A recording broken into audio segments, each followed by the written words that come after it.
مغربية مات زوجها السعودي تاجر في مدينة جدة من التجار الكبار، راحت إلى أولاده تطالبهم بالورث أجحدوها.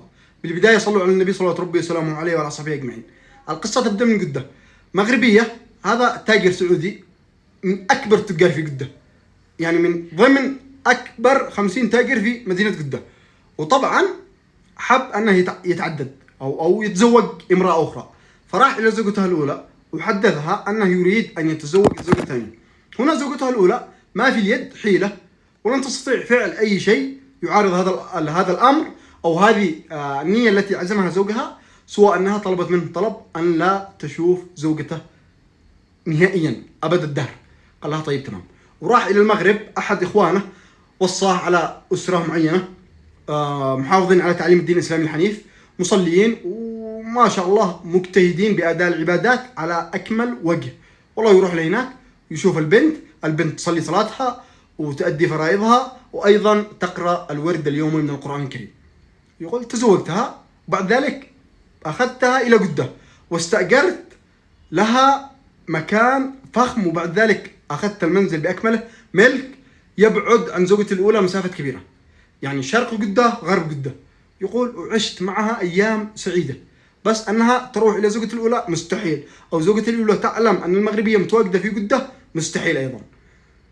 والأيام تمر وعاش حياة زوجية مع المغربية، حياة هنيئة رغيدة تحفها السعادة من كل مكان، حتى أخذ الله أمانته. السعودي هذا توفاه الله، ذهب إلى ربه، عسى الله أنه يرحمه.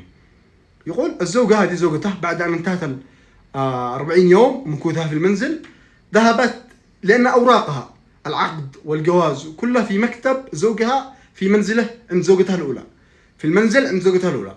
تروح لهناك تدق الباب إلا وأولاده يفتحون لها الباب. من؟ أني زوجة أبيكم الثانية المغربية كذا كذا فلانة بنت فلان. قالوا لها إيش معك هنا؟ إيش تبغين؟ قالت أريد أوراقي الرسمية، الجواز وكل ذلك موجود في مكتب أبيكم بالمنزل، أني أعلم هذا الأمر، أني زوجته. قالوا لها روحي من المنزل ولا نراك مرة أخرى. اجحدوها وطردوها شر طردة. تقول الحرمة تبكي والدموع تذرف من عينها. عادت إلى المنزل، إلى منزلها، يعني مشتري لها بيت ملك. عادت إلى هناك تصلي صلاتها وتدعي أرحم الراحمين أنه يساعدها، تدعي عليهم. فراحت إلى قاضي من القضاة، قاضي معروف. يوم راحت إلى القاضي وكلمته أني زوجة فلان الفلاني. قال لها هكذا فلان الفلاني التاجر ما غيره؟ قالت إيه نعم التاجر، يعني هو تاجر كبير لا يوجد أحد في جدة لا يعرفه. قال لها طيب معاكي ما يثبت ذلك؟ عفوا، يعني هل هنالك شيء يثبت أنك متزوجة من هذا الرجل؟ قالت لا والله الأوراق كل شيء متواجد في مكتبه في المنزل وأولاده طردوني من المنزل. قال لها والله ما أقدر. وتخرج من عندها من المحكمة من القاعة وتروح وين؟ بالصالة بالسيل تنتظر لعل القاضي يخرج ويراها منتظرة ويرأف لحالها حتى ينتهي الدوام ترحل. ذهبت إلى المنزل وعادت يوم الثاني على القاضي وتكلمه. قال لها طيب في ما يثبت ذلك؟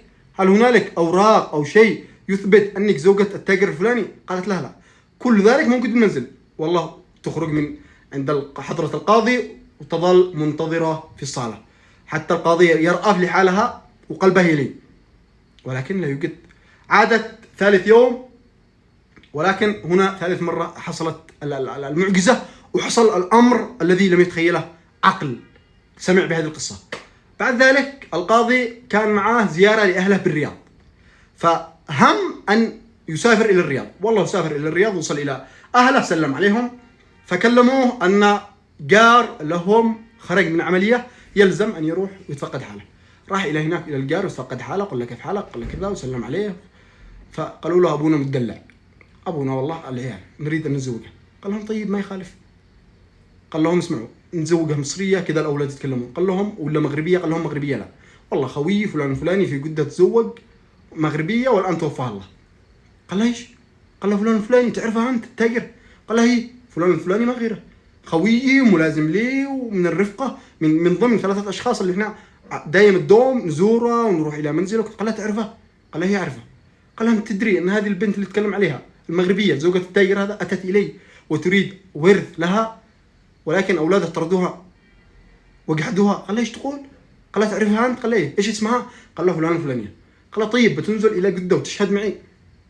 قال له هي معي ومعي 2 من أصحابي أيضا بنشهد. والله يروحون يسافرون من الرياض إلى جدة ويشهدون بالمحكمة ويثبتون أقوالهم بالشهادة، ويحصل يعني القاضي على صك ورث لهذه البنت لهذه الزوجة بمقدار 71 مليون ريال سعودي.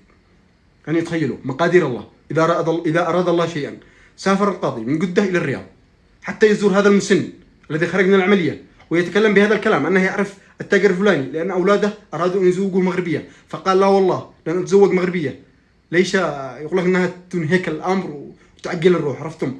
فهنا إرادة الله أنجلت بنصرته. قصة من القصص الواقعية